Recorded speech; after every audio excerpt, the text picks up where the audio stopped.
بسم اللہ الرحمن الرحیم۔ دیکھنے اور سننے والوں کو السلام علیکم۔ معزز سامعین، چھپکلی کو مارنے کی صورت میں ثواب ملنے کی باتیں تو ہم بچپن سے ہی سنتے آئے ہیں، لیکن اس کے پیچھے وجہ کیا ہے یہ ہم سب نہیں جانتے تھے۔ آج ہم اس ویڈیو میں آپ کو بتائیں گے کہ چھپکلی کو دیکھتے ہی پوری قوت سے اس کو مارنے کا حکم کیوں دیا گیا۔ ناظرین اکرام، چھپکلی عام طور پر ایک رینگنے والا جانور ہے اور یہ رینگنے والے کیڑوں کے گروہ کا ایک بڑی تعداد میں پایا جانے والا رکن ہے، جس کی 6000 سے زائد اقسام ہے اور یہ براعظم انٹارکٹیکا کے علاوہ سارے براعظموں میں پایا جاتا ہے۔ زیادہ تر چھپکلیوں کی 4 ٹانگیں، 2 بیرونی کان اور ایک لمبی دم ہوتی ہیں۔ یہ چھوٹے کیڑے مکوڑے کھاتی ہیں۔ ان کی کئی اقسام میں رنگ بدل لینے کی حیرت انگیز صلاحیت ہوتی ہے، جو شکار ہور جانور سے بچنے کے لیے ہوتی ہیں، تاہم یہ خصوصیات تمام چھپکلیوں میں نہیں پائی جاتی۔ معزز ناظرین اکرام، چھپکلی عام طور پر ہم اپنے گھروں کی چھتوں اور دیواروں پر دیکھ سکتے ہیں۔ اس کی بعض اقسام زہریلی ضرور ہوتی ہے، مگر عام طور پر گھروں میں پائی جانے والی چھپکلیاں زہریلی نہیں ہوتی، البتہ ان کو دیکھ کر کراہیت کا احساس ضرور ہوتا ہے۔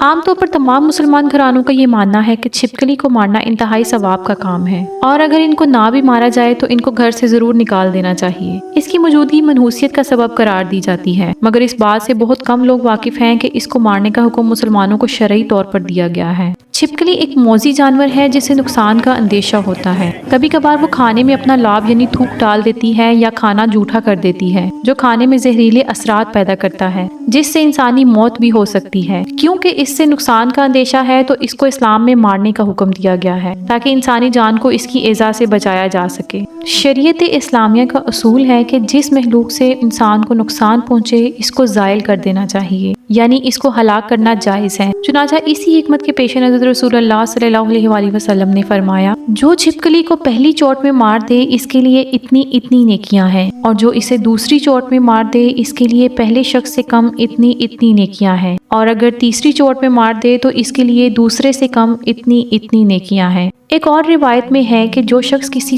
کرلے یعنی چھپکلی کو پہلی چوٹ میں مار ڈالے تو اس کے لیے 100 نیکیاں لکھ دی جاتی ہیں، دوسری چوٹ سے مارنے پر اس سے کم اور تیسری چوٹ سے مارنے پر اس سے کم۔ نبی اکرم صلی اللہ علیہ وآلہ وسلم نے کرلوں کو مارنے کا حکم دیا۔